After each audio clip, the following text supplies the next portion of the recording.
Welcome to the Payroll Podcast with your host, Nick Day. Find out what it takes to truly discover what it takes to elevate your career within payroll as we meet with the industry leaders who are shaping the industry for tomorrow.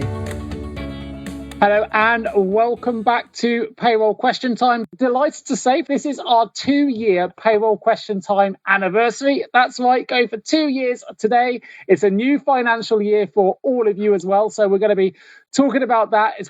So let me introduce you to my background. My name is Nick Day. I'm host, of course, of this show. I'm a Reward 300 member and founder of JGA Recruitment, which is a specialist payroll recruitment company. I've been working in payroll recruitment for nearly 20 years. I've seen the industry change significantly over those 2 decades, but particularly in the last year. It's been a really exciting time to be in payroll. We've seen a phenomenal focus on companies actually raising the profile of payroll, hiring top talent, increasing salaries, offering flexible working and loads more. Finally, it's getting the respect it deserves. So really excited to see the next 12 months and what we've got to unfold in front of us.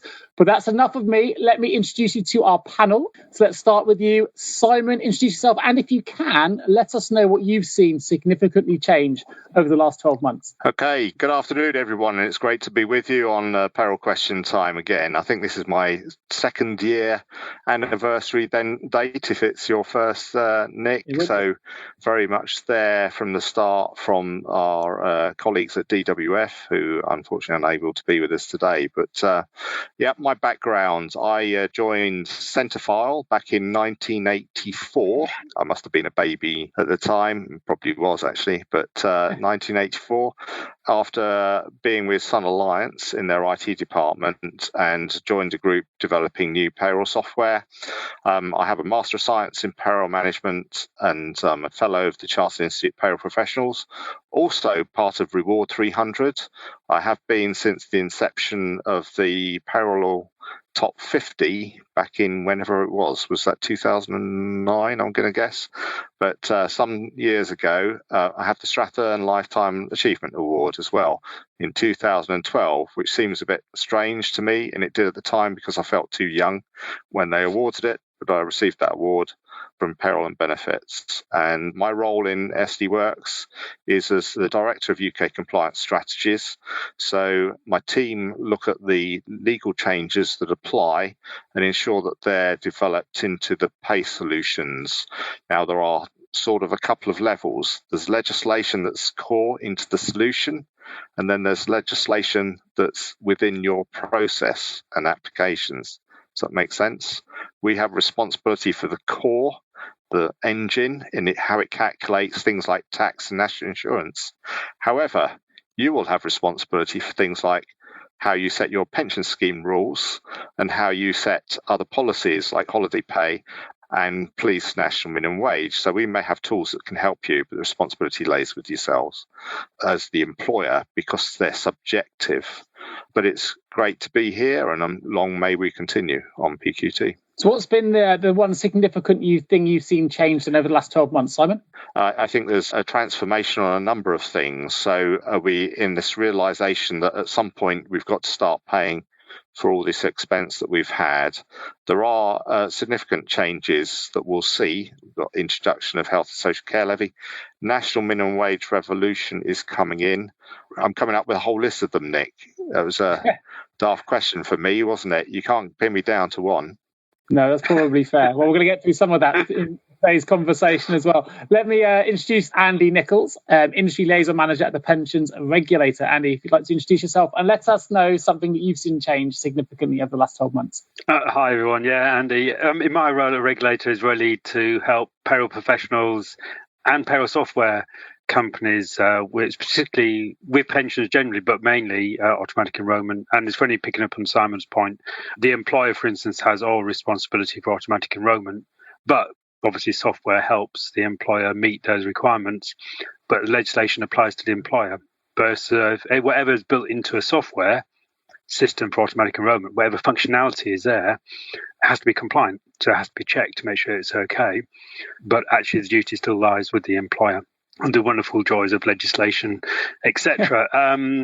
What do I think? I mean, my background's all payroll, which is why I I'm here, I suppose, because it bridges the link between that and pensions. Well, when you think about the world of pension, you got pensions dashboard has been going along in the background where people are able to see what pensions they've got. And that has a slight impact on payroll potentially, because the data that comes out of payroll feeds into pension providers, which then feeds from the pension provider into this dashboard project, which will be watch the space in terms of individually be interesting. Lots of things been going on in the world of payroll, lots of changes, coming out of COVID. Hybrid working all has an impact on our working lives. Excellent. Thank you, Andy. Well, let's dive into some of these then. Let's find out what we're going to be talking about today. So today's topic discussions are national insurance changes in April and July 2022, changes to the health and social care levy, changes to state pensions from April 22, changes to national minimum wage, the P&O Ferry controversy, and some of the new statutory code to prevent fire and rehire, eco-car schemes, COVID-19 sickness policy and the digitalisation of its notes, and wrapping up the tax year 2021-22. So let's dive into the first of those subject areas then. It's something that I know is close to Simon's heart, which is national insurance changes. So Simon, what are the key points here we need to think about? Yeah, sure. So we've probably not hit it yet, but employees will certainly notice it fairly soon. And maybe the employer's budget will as well, because you're aware that national insurance has increased by 1.25% on both sides to take care of the health and social care levy. That's operational from the 6th of April, 2 days ago. Seeing a lot of questions on social media, a lot of misunderstandings. So we've had a number of people question the fact that this Friday's pay is using the new NI rates. And the rationale for claiming that it shouldn't is because it was worked last week. The reality is, if you're paying it on Friday, it's the 8th of April. Yeah. It's after the 6th of April. The new national insurance rules apply. So it's not when you work, it's when you pay it that sets the rules. So last week's work budget is up by that national insurance increase. So just be aware. The other scenario is we've had lots of speculation over these past few months of whether the health and social care levy rise would actually be removed. Lots and lots of hints that maybe that was a consideration. And then we had Boris and Rishi deny it and say it's not going to be removed, it's going to carry on. But in the spring statement 2 weeks ago, they announced the change to the primary threshold. Now, some are asking questions and saying, well, of course, there'll be a rise to the secondary threshold as well. So the employer doesn't get hit by the rise. There is no change to the secondary threshold. It's staying exactly where it was. There is a hit. So the secondary NI liability is going up and stays that way. But for employees, it's going to change a little because the primary threshold is increasing to match the tax-free allowance amount from the 6th of July. Now, what's the judgment point? Is it when you work or is it when you pay? Standard rules, CWG2, I think it's section 1.3, but I'm saying that from memory. And then you go down about 3 paragraphs, and I'm saying that from memory. The taxation point is, and the national insurance application point is the date of payment. So it's when you pay it. So will some people rush either way or delay payments? You could sort of do that, but it's an element. If you pay it on the 5th, the old primary threshold applies. If you pay it on the 6th of July, the new primary threshold applies. When does that pay relate to? Absolutely doesn't really matter. It's when it's paid and made available for the individual to be able to spend it. So they're the important factors, I think, to remember. And of course, they don't want directors to have the whole benefit of the 12,570. So they're doing a number of weeks at the old and a number of weeks at the new, which comes with the 11,908 value. Hopefully I've remembered that one right. So for directors, national insurance is an annual method which is different. Now, Rishi kind of hinted in some of the interviews that the delay was so that software could get ready. Now, some people have taken that software couldn't get ready. Well, with the announcement of when it was made, it would have been very difficult. But he could have made that announcement 3 months ago if he'd so chosen to. The reality is, I'd suggest, there was never any indication that it was ever going to start from the 6th of April. It was always going to start later. So that makes it a fairly complex change. So there's an element of when can you feasibly put that in. That would have been a challenge inside government, never mind outside government, although of course developments have to follow certain quality routines, etc. But payroll software, will it be ready for the 6th of July implementation? I imagine you'll find that that's delivered very soon. Well, a little question on that then, Simon, because how did you feel as a payroll professional, even as someone who's working for a software provider in SD Worx, feel about the statement stating that the reason they were delaying this until July was to give payroll providers time to get ready?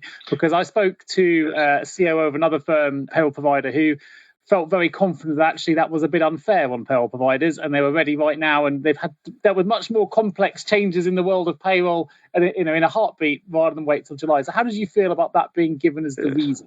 I'm not sure he did give that as the reason for the delay. I think he probably gave that software would have to get ready, which is true.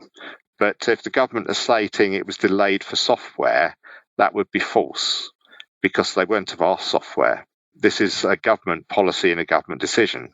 However, there will have been some consultations on proposals to ask what the implication would be for the input. But I think, Nick, the challenge may be, and I'm going to be a bit cheeky for that COO or CEO, is that they don't like this change because it's complicated to do.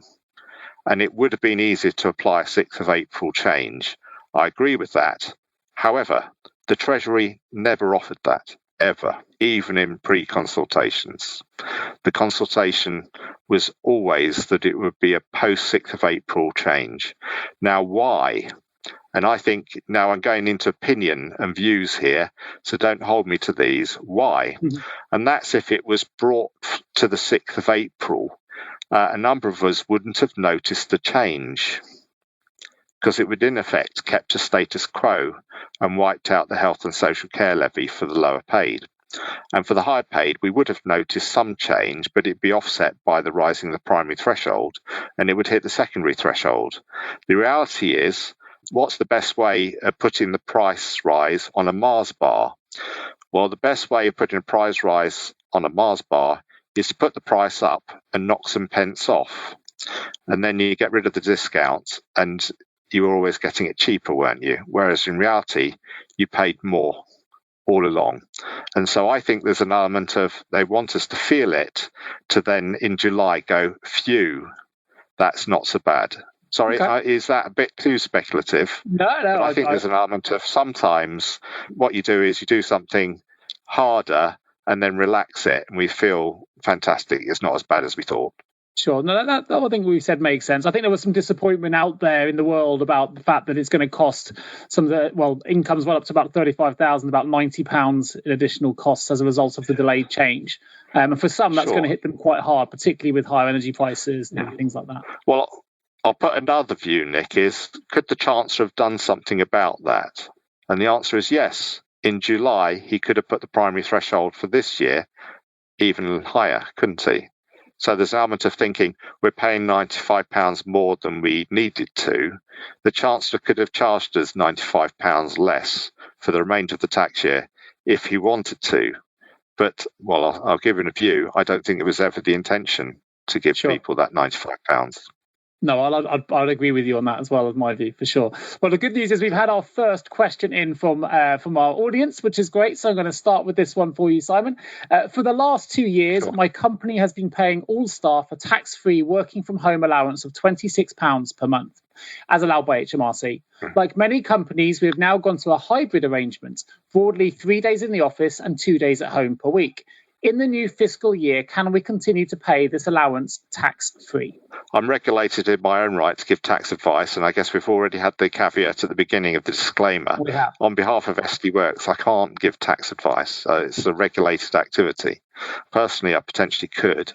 I think there's an element of look at the latest regulations. When the allowance came in originally, and I'm going back some time, it was £3 per week.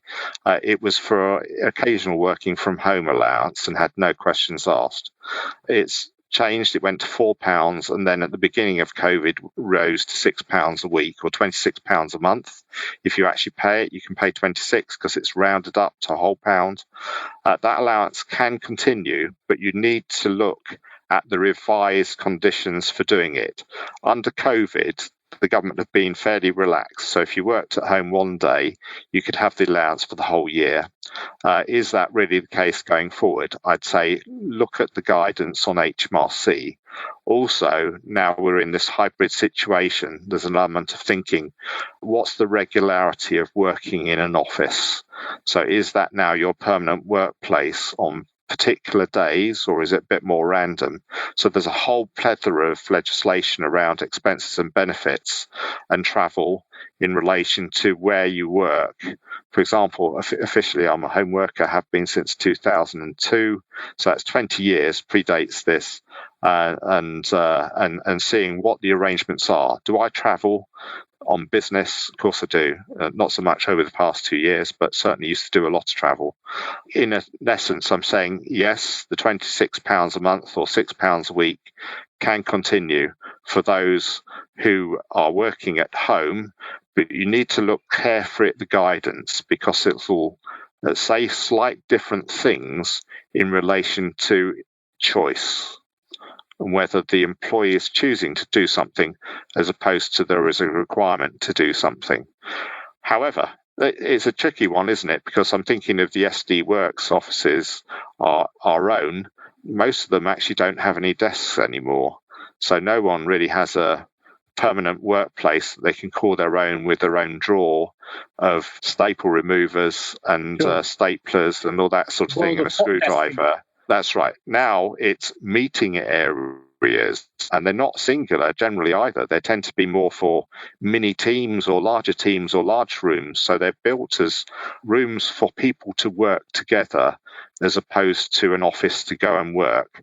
But it's very interesting to go and read the guidance. So I've sort of given a half answer there, Nick, to say yes, no, and maybe. But it depends on the circumstance of the individual. And there is new guidance, has been published by HMRC on when it does apply. Perhaps we can open up on the Health and Social Care Levy and some of the changes.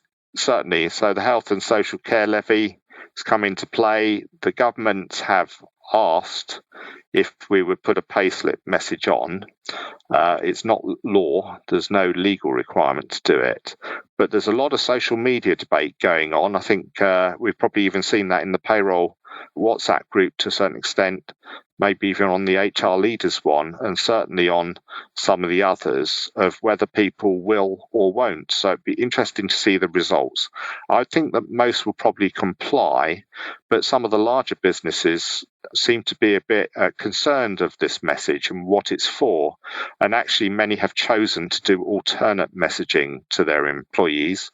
But some in those sorts of responses that you and I kind of see, Nick, why are we communicating it? Why don't the government communicate it? They're the owners of their tax customers, as they call them these days. Why don't they? But I think we are seeing that. So there's lots of articles been in the press this week on it. There are tweets and elements that are showing it. But it'd be interesting to see what people are doing. Occasionally we're getting people saying, why haven't you just put it automatically on? It's not law, so there's an element of it needs your agreement to put it on. Can SD Worx facilitate the message on its payslips? Absolutely. It can facilitate a number of messages on the payslips. And if you want this one to be on there, ask for it and it will be. You can actually even say how long you want it to live, but basically it needs to be there for a year. But some of the examples I've seen online also, because some are showing actually the payslip message, they started before the 6th of April. So they're actually appeared in previous months, which is interesting because there's no real requirement to do that and it doesn't really apply to any prior periods. Simon, how does it impact on salary sacrifice schemes? Yeah, so I actually think it makes them a lot more attractive. There is a downside. So for the high paid careers, those are paying above minimum wage once you've sacrificed, there's more of an attraction. And I was working this out a little bit on a pension contribution. I should have had the example here. It would have been good to show. But there was an element of, thinking if I put £1,000 salary sacrifice into a pension scheme, at the moment, if you're a higher rate taxpayer, someone paying 40%, you're actually saving 42%. So your pension contribution has cost you 42% less. Of course, with the new levy coming in, that rises to 43.25% less, which actually, when you look at the values, adds a significant amount of money over time. So, for example, smart pension contributions seem more attractive. Why do you think that has that heavily by HMRC? We haven't seemed to have seen much or read much about this in the news channels recently. Well, I haven't. Now, I've seen a couple of articles on some of the not necessarily broadsheets as they were known, but they tend to be online rather than the physical paper, talking about the rise a little bit. This week, I have seen, and I have seen some tweets which have come from HMRC about it, or even some Facebook messaging. But that might be because I'm a strange sort of fella that kind of follows that type of stuff. Whereas I guess the ordinary man on the street probably doesn't for some reason, because they don't really want anything to do with that tax and national insurance thing, really.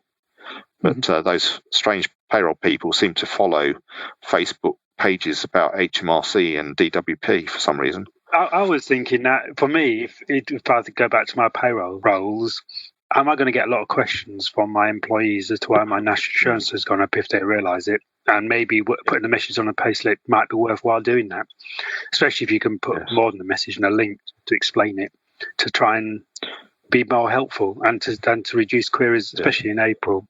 Yeah, no, nice point. Well, let's jump back into something you mentioned in your introduction, Simon, about things that you are passionate about talking about, which is national minimum wage. And in particular, we've got some increases which take effect from the 1st of April. I wonder if you could guide us through the increases and what it means for payroll. Yeah, sure. And I probably mentioned a little earlier, and let's revisit that. The application of the national minimum wage, well, we talked about that in relation to health and social care levy. Let's now reiterate that with national minimum wage. And if we go into pensions, we'll find it's different again, because they all have their own decision points. They're all unique and not connected. So national insurance and tax is related to when you pay it.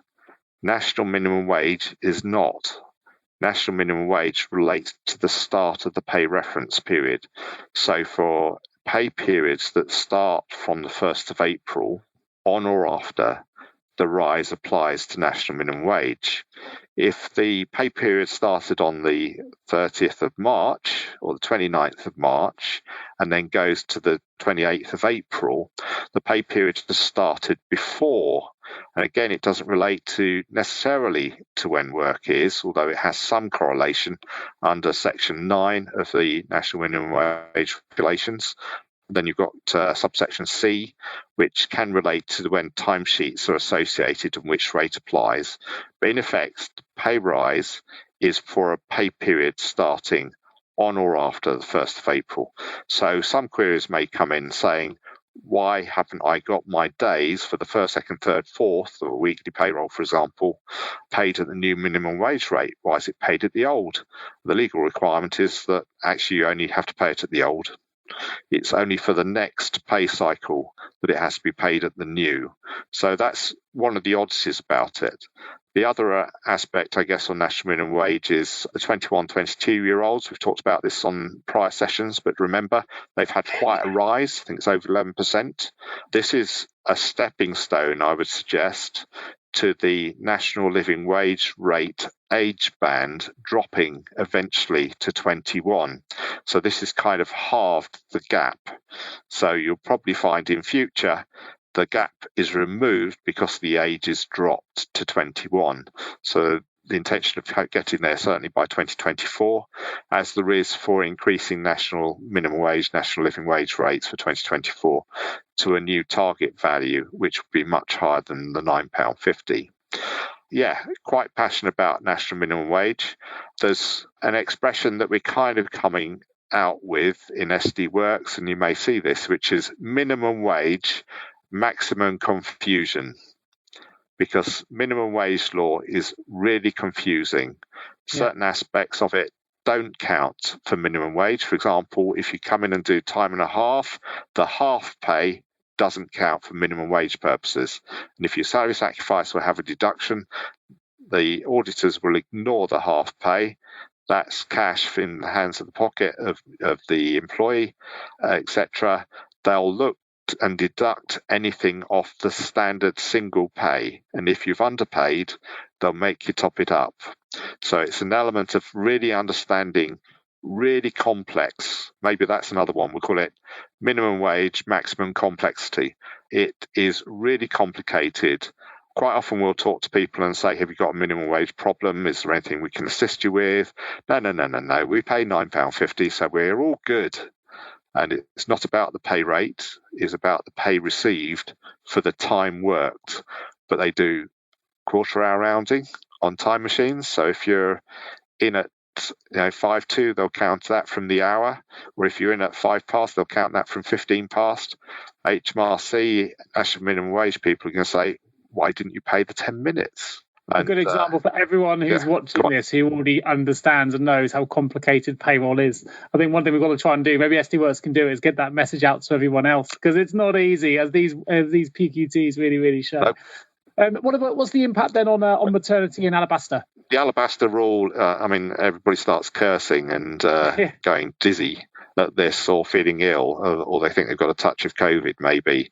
But under the Alabaster rule, any pay rise that occurs during the maternity leave period, going back to the qualifying week average earnings 8 weeks calculation, any pay rise in between at any point affects SMP for the whole SMP period. So this rise to national minimum wage, if anyone's on maternity leave now and their earnings and their pay, etc., is under the 950, you need to top it up. That's an entitlement they have a right to under the Alabaster rule. So national minimum wage rise is a pay rise, and there's a requirement to undertake the Alabaster application. You could say, what's the risk? I think the risk is nothing if they don't do anything about it. But if they do something about it, it would potentially fall under discrimination, which has no upper limit on the ET findings. It would be considered sex discrimination towards someone that has protected characteristics. So that's the risk. Will people bother to do that? Different matter, isn't it? Sure. Well, we've had a couple of questions come in, so thank you. We've got the first one, which comes in from Salik, which says, we passed the employer NI saving for salary sacrifice for employee personal contributions, sacrifice salary, to the pension pot.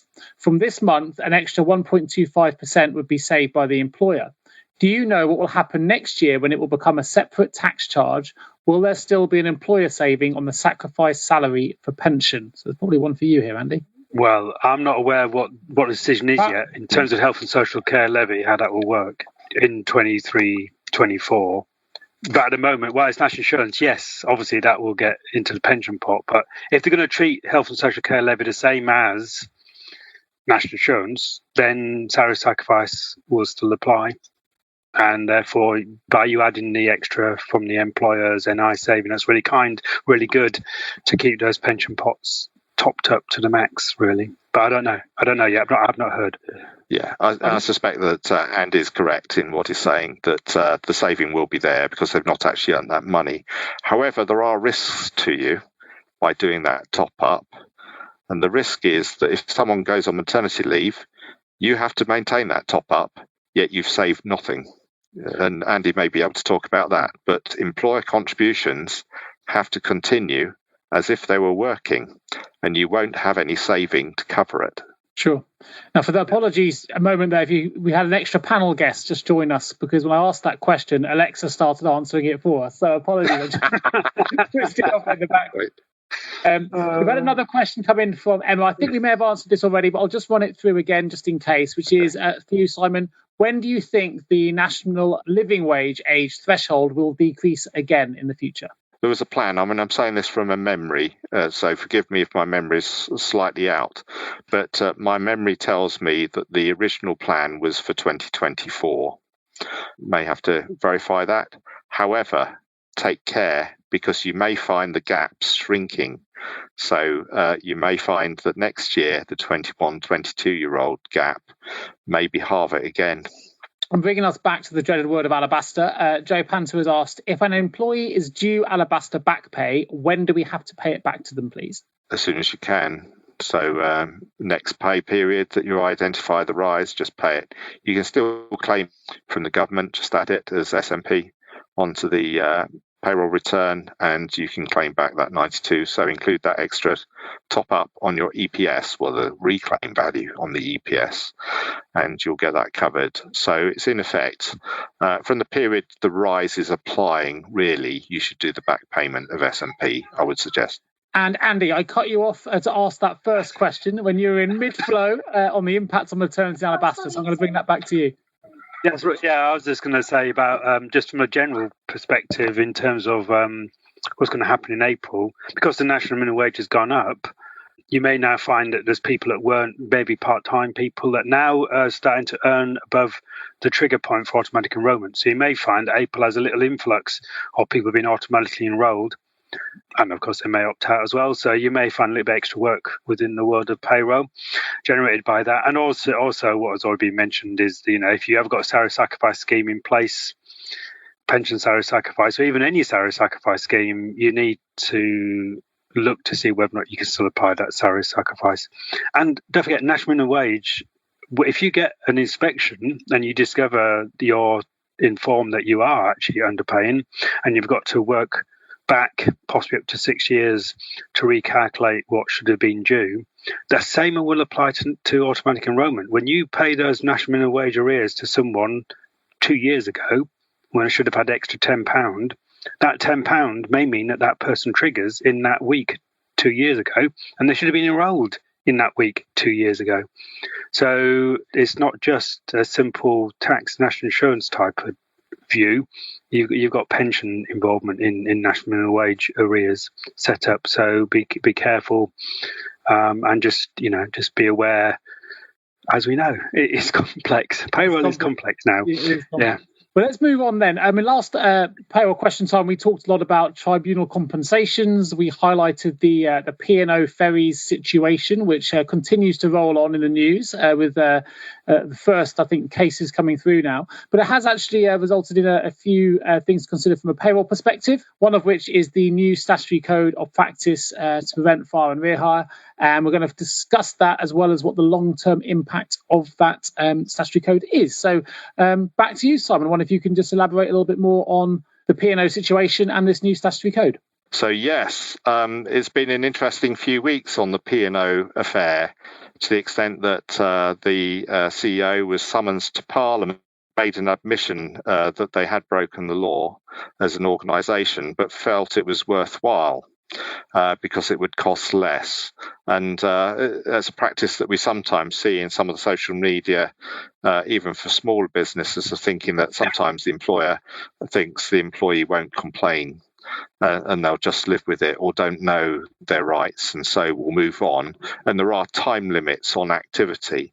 Obviously, the government, I think, have become a little bit annoyed over some of the response of the company, and so have launched two initiatives, I think there are. And one is new statutory code to prevent unscrupulous employers using fire and rehire tactics. But we'll see in social media or even the press that that's not unusual to P&O. That's possibly being used elsewhere, where people are basically being saying, can you sign this new contract starting Monday, or else don't bother turning up because you're out. And so the practice of fire and rehire, which refers to when an employee dismisses a worker and rehires them on new, less favourable terms, is being actioned to. So the code will include practical steps that employers should follow. Court or employment tribunal will take the code into account when considering relevant cases. And the power to apply an uplift of 25% on an employee's compensation if an employer unreasonably fails to comply with the code. So the challenge with that is if it's taken to tribunal, the ruling of the tribunal could be uplifted by a further 25% onto it. So it's an element of this is all a reaction to the P&O case by the government. There has been an exchange of letters. They're quite interesting to read, or I'm just boring, one of the two, between Paul Scully of Bays and the CEO of P&O, with an increasing anger growing. The other aspect, of course, is the implication of national minimum wage, because it was claimed that the employees on the that were being taken on board were being paid less. And so there are new national minimum wage laws, which have really been turned around really quickly, that enforce that ferries docking in on British ports and on corridors, they call them, to the European Union. So negotiations be held with Holland, France, Belgium, Ireland, that national minimum wage rules have to be complied with. So national minimum wage rules will apply to the workers on those ships. And so it's been interesting to experience the debacle. I think they're trying to sail again from Dover today. Oh, there you go. Don't know if they've achieved it, but we'll see how it goes.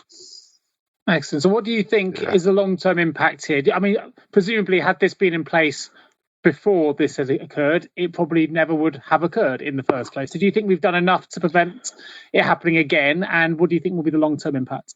In relation to the individual employer, I don't know, but I think it's an element of thinking of business in the UK in general, isn't it? And thinking this actually means we've got to think in different ways. And for a Conservative government, bringing in employment protections, you probably think that's foreign land some years ago. But of course, governments are elected by people, so, not by businesses. So they're not always going to think that way. We could actually say it's a little bit more left-wing than it used to be in some of the policies that are being directed here. But there is this advancement of protection, possibly because protection of the worker brings in increased tax revenues for us to spend as a nation. But interesting times. So there are implications elsewhere. We could think this code relates to P&O. This code doesn't relate to P&O. It relates to everybody. Sure. And that's what we've got to consider. I think it's interesting as well, because the regulator obviously were interested in this. If a company is in distress, is what they're saying, then actually is their pension scheme fully funded? And in fact, it's not. So we are actively helping the trustees and with the employer about let's get this pension scheme funded, because those individuals deserve their pensions. And also, are these new people workers for automatic enrolment? National minimum wage applies, or are they not? And that needs to be identified and sorted out. So there's a lot of stuff going on in the background as well, you know. If a business isn't viable, what's the answer? Because breaking law isn't an answer to a non-viable business, is it? But I guess it's difficult, isn't it? Because you think there are risks of another 2,000 jobs potentially that haven't been shed. But equally, there's probably a view of thinking, but you're owned by a parent that's made a lot of money over the years out of this and still make a lot of money. What's going on? Yeah, I think most people are in that camp. Also, that's what you're reading and seeing, and rightly so, would be my opinion. From a regulator perspective, we don't care where the employer is, we'll go after them. Because it's the individuals who are going to suffer, not going to get their pension. So the mining company got taken over and they hadn't paid anything to the pension scheme. And I think it was a German company that owned the UK arm. And so the German company have now paid the full, can't remember how much it was, 100 plus million, whatever, pounds into the scheme. Might be less than that, I can't remember. We will pursue, our powers are strong enough to go to an overseas country and get money out of overseas employers. Absolutely right. Well, staying on the transport theme, but moving away from ferries and tribunals and into the world of eco-transport schemes and electric cars. Two of us are in electric cars already, Andy, so you're the odd one out on this one for the moment. Some of us may have already taken advantage of these plug-in grant schemes, Simon being one of those. We had a good chat about that a moment ago. So let's talk a little bit about these schemes. The government has committed to a 2-year extension of plug-in van and truck grants. Now, loads of conversation in the social groups and online and Facebook groups and beyond about these different schemes, about electric cars, about the changes that are to come. So Simon, if you'd like to take the floor and tell us a little bit about the recent extension and take it from there. Well, you're probably the expert more on those than I am, Nick, but I can certainly say in 2004 I had electric charging point fitted to the house, and at that point it actually cost me nothing. I think we kind of joked earlier, if I'd wanted the version that I pressed the button, it told me a joke, I'd have to pay £95. Yeah. But I didn't. I chose the cheaper version, which was free. And I am actively using it. The funny thing is I didn't have an electric car in 2004. It's just these people came round fitting them and saying they could be covered partly or wholly by grants, and they were. And I guess that's an extension of encouraging eco-transport. So I actually have an electric car. I'm not going to say its electric range is absolutely fantastic, but it's nice for what I use it for and makes a change. I guess there's an element of affordability, but we are seeing a lot of launches of eco car schemes via employers, and we've had lots of inquiries. I'm not sure if people are really understanding some of the detail of what they are, because a lot of them have asked us to implement a salary sacrifice scheme for an employee to buy an electric car. I think there's a couple of things there, and you'll see common themes. When you run an operation of a salary sacrifice, the employee actually absolutely buys nothing at all. They're not buying anything. If they are, you take it out of their net pay after tax and national insurance. That you have to tax it and national insure it for before you buy, because buying things like that is not tax and NI free. But if you operate a salary sacrifice scheme, because certain car types fall outside the OPRA law, and the optional remuneration law meant that if you salary sacrifice for things except some exempted items, the taxable benefit was either the hire of the benefit of the item or the salary foregone. So if you ordinarily sacrifice for a company car, which was popular years ago, and say the car tax, because it was a low emissions car, was say 10%, that might be cheaper because you've saved 40% tax in your sacrifice. You've now been taxed 10% of the value of the car. That comes to half the amount. So actually you've saved 20% tax. Wonderful. Under the OPRA law, when it was introduced back in 2017, that wiped it away.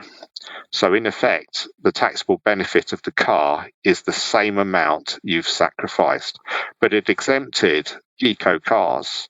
So eco cars don't fall in that trap of OPRA, and so you truly are taxed on the benefit status of the eco car, which before April 2021 was zero. So the company car tax on an eco car that met the conditions was nothing. So the car might be £40,000. Your tax liability is 0% of £40,000. But of course, from April 21, there is a 1% liability charge on electric cars. So now you have to report it. It's a company car. Yeah. Lots of people are telling me, but this isn't a company car. It is a company car. All right. Salary sacrifice eco cars are not company cars. They are company cars. Now, I'm going to repeat that probably a third time. If you're operating a salary sacrifice eco car purchase scheme, you're giving a company car to your employees, and you fall under company car obligations to report. And last year, 1% tax charge, class 1A on the 1%. This year, 2% tax charge. So from 6th of April, the tax charge on eco cars has doubled. So you're going to pay 2%, 100% more, and your class 1A will have gone up 100% on that car. Is it worth doing? I think we'll have a number of people, probably even on the call, that have implemented these schemes, and they'll say, absolutely, saves money, agree. But it's not free. No. I've been through that process myself. The other thing to bear in mind, it's not necessarily highlighted here as a bullet point, but something that I've discovered as an electric car owner myself now. For those that are worried about fuel price rises at the moment, and people saying, we had a conversation at a previous payroll question time about whether or not the 45 pence covers the additional fuel prices. I think we agreed that probably does, regardless. It's got up significantly until it doesn't. However, if you are driving a company car and it's fully electric, the HMO advises that you only claim 4p per mile is used for reimbursing staff for electricity in their fully electric cars. There will be no taxable profits and no Class 1 national insurance to pay, which is obviously different to what the rates are for diesel and petrol cars. So that's something that I discovered when I did change the car over, and I put in my first claim thinking I could still get the 45p, and it was kicked back going, no, Nick, it's fully electric, it's a company car, 4p is what we can do. And it's a slightly different process. So for those thinking about it, that's worth bearing in mind as well. Yeah, if it had been your own car and you truly bought it yourself, then 45p. Correct, yeah. But if it's a company car, 4p, which is a big difference. Company.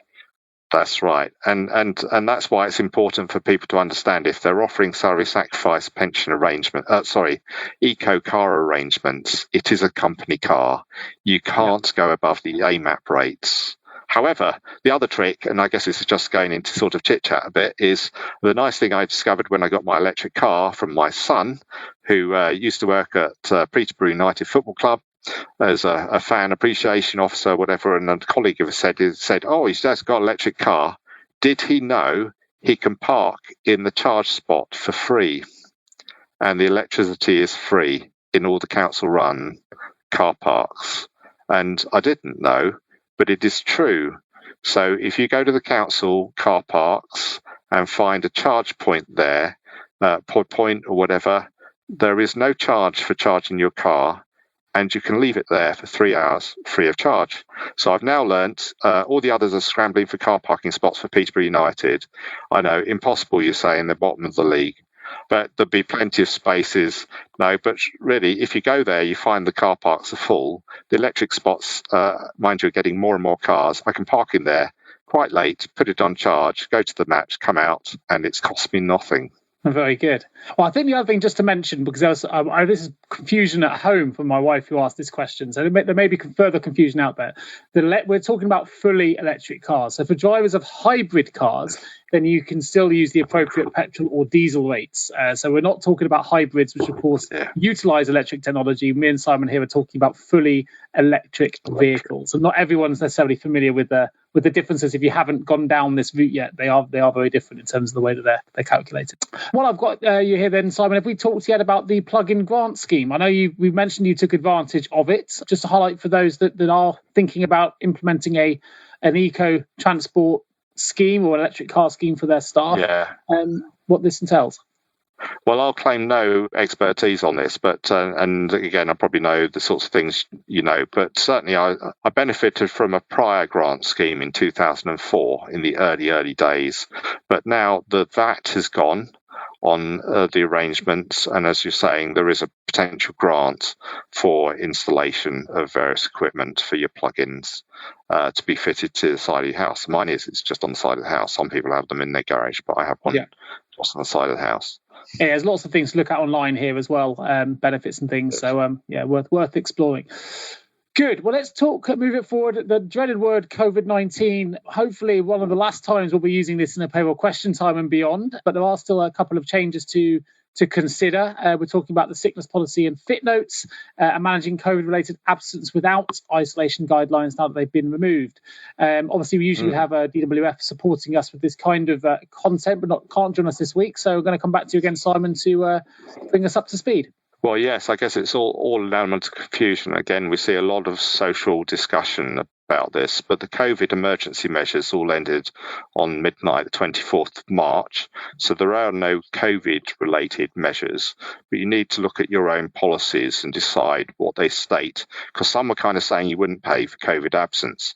In fairness, last week there were 4.5 million UK people with COVID. I've got to say, for myself, survived 2 years without COVID. And then suddenly, after grandson number one came home from school, they suggested to his mother that he gets tested. All he had was a little snivel. He did come back positive. Where would he have got that? He'd have got that at school. Then my son got it 4 days later, and that was it. Everyone else tested negative for 10 days. Absolutely. And then 2 weeks later, grandson number 3 came home from nursery, which closed because they had a COVID outbreak. He got it, his dad got it, and that variant, I'll call it a variant because I'm not sure if it's the same, just swept through everybody. So the whole family pretty much came down with it within 7 days. And it was light flu, fuzzy head. I found at one point with it, I don't know if others recognise, my wife, it was entirely different how she felt. She was nauseous, severe headaches. I didn't.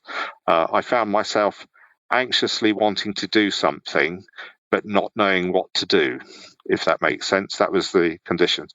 Now, what do we do? Because the emergency measures have ended. I think there's a principle of the government saying, well, actually, it's now a bit like having a cold or a light flu. It's not really that serious for most people.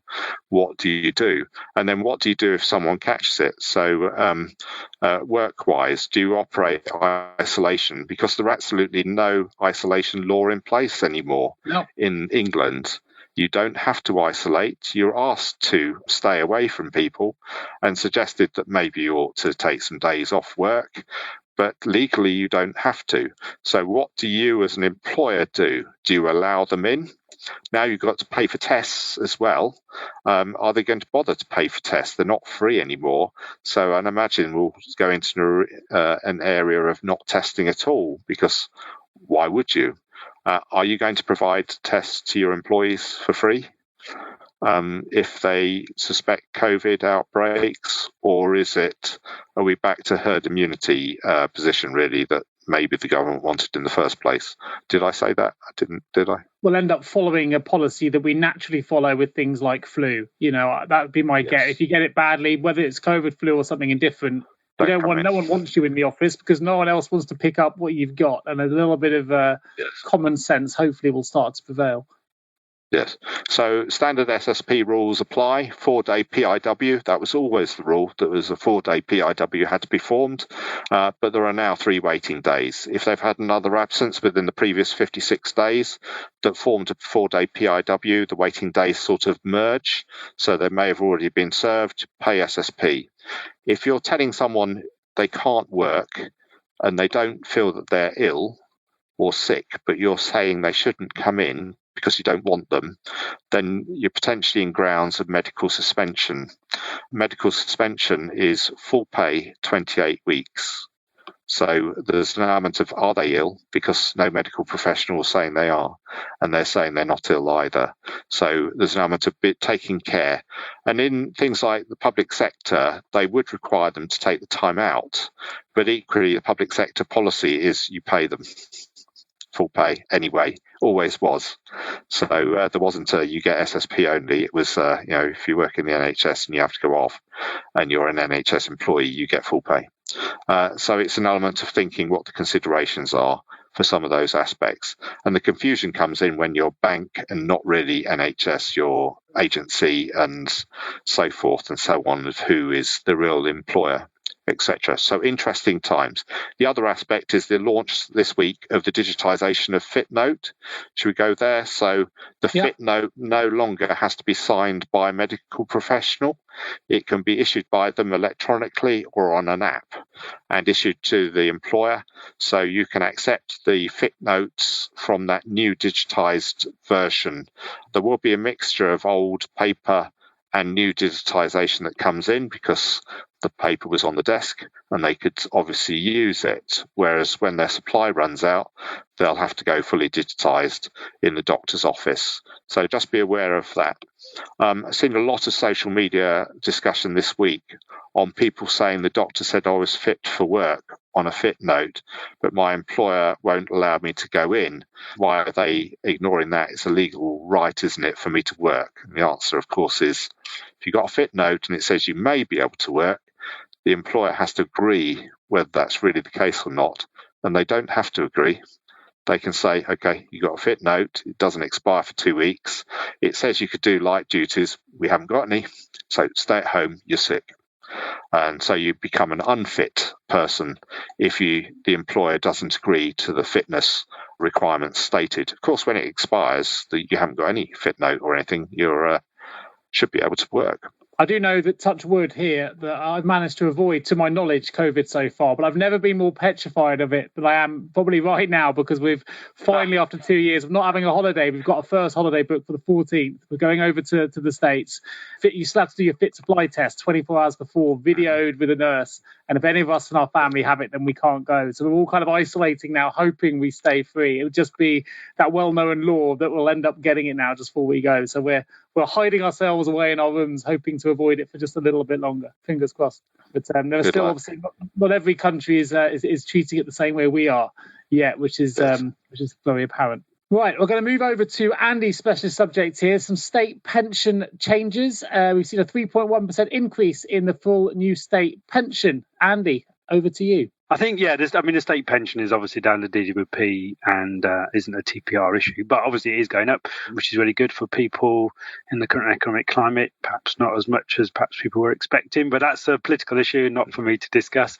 The lower earnings limit versus for national insurance and the lower earnings threshold for automatic enrolment. So is probably a thing, hopefully you've picked up on the fact that Department for Work and Pensions, who decide what the thresholds are for automatic enrolment, have chosen to freeze the threshold for 22-23. So the 21-22 automatic enrolment thresholds, lower and upper, and the trigger are remaining the same for 22-23. But it had been tracking the national insurance lower and upper earnings limits. And of course, the national insurance lower earnings limit has gone up for 22-23, but the AE lower threshold does not. So it's important, if you've got a scheme that uses the AE lower threshold, that you're not still using the national insurance lower earnings limit value for that, because if you do, you'll be under contributing and therefore in breach of legislation. So logically, the payroll software will have it all covered, and that your scheme is directly connected to the AE lower threshold, and it will just be the same as it was last year. But please just check, just make sure that you are using the correct threshold, and we'll see what happens with that, because the government plans are at some point, they talk about mid-20s, so 24, 25, 25, 26 sort of time, that lower threshold itself will go, and it will be nil in effect, so people will start paying from pound or upwards. So watch this space, but there'll be a lot of, obviously that won't be something that just be sprung, it'll be known well in advance as to the effective date and so on. Please check the payroll systems, make sure that is okay. And I think generally, when you think about the change of tax year, we've already mentioned about national minimum wage going up. So please have a check to see that if you've got salary sacrifice, we've already mentioned, you may have these additional people triggering. You may, because of the health and social care levy, the national insurance increase, you may find that employers yourselves may be deciding to change your scheme from contributions to salary sacrifice. Maybe you don't have that at the moment, and maybe now that has become attractive. But remember, if you change anything in the scheme, in very simple terms, just check to see whether or not you need to consult your staff. And if you've got more than 50 employees, then you do need consultation for most pension changes. So, if you are going to change anything regarding your pension scheme, then just investigate that from a legal perspective as well. Good to communicate, as always. That's my initial thoughts on that. I don't have anything else to add. This is an area where some people say this is a statutory change. It's not a payroll statutory change. It's a scheme rule statutory change. And the scheme rules are set by the trustees of the scheme and the scheme administrators, really. And you need to verify, because some schemes will have been exempting themselves from or different to banded earnings. Some would attract the old contracted out principle of using the lower earnings limit for national insurance. Plus the timings are different, and that's the other aspect, is relating to the national lower earnings limit tracking will relate to tax year, whereas the lower threshold isn't. It relates to an effective point with the start of the relevant pay reference period chosen for that scheme, which can be different. And it's where we used to get the April bounce, Andy, to the extent that April payments, people think, will track the April thresholds. But if the pay reference period starts before the 6th of April, it's still part of the March pay reference period thresholds and so doesn't. So you can have this kind of drag effect. But you can set your pay reference periods to be the same as the tax periods, in which case it would match. But lower earnings limit NI is different to lower threshold to lower earnings threshold. And then we've got this set 1, set 2, set 3 sort of concept. So some may have thought that old rules that they're applying matched and the minimum was being met, but now they've diverged. That might not be the case. Now, should software automatically identify and change this? My suggestion is no, because these are set by scheme rules. So you need to notify what the change is to your scheme rule.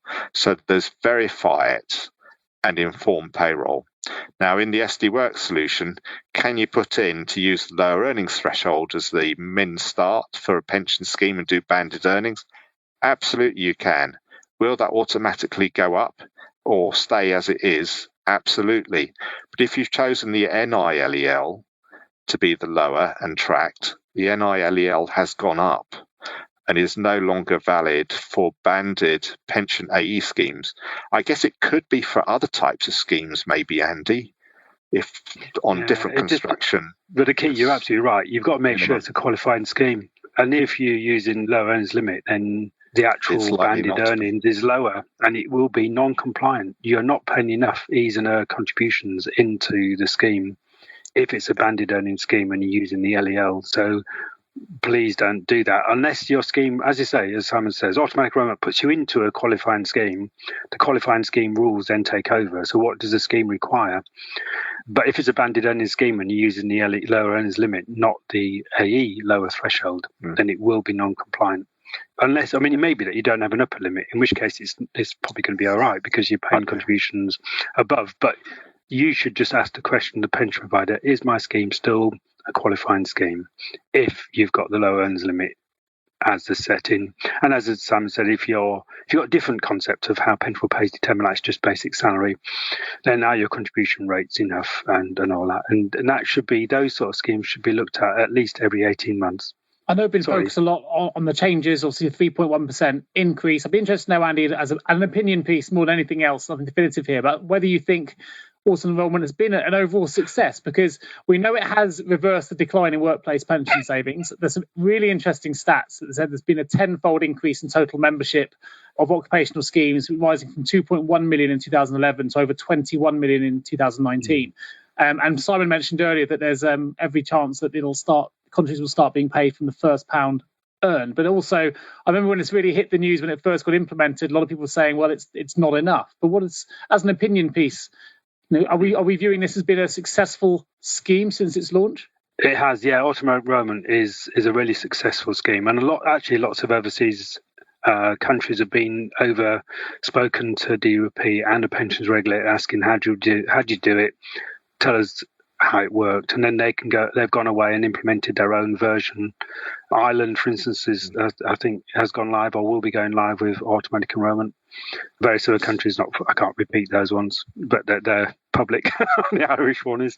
It's very, really successful, and it's because you go in and you've got to do something to opt out, and therefore it's that sort of principle, the inertia principle works really well. But you are right.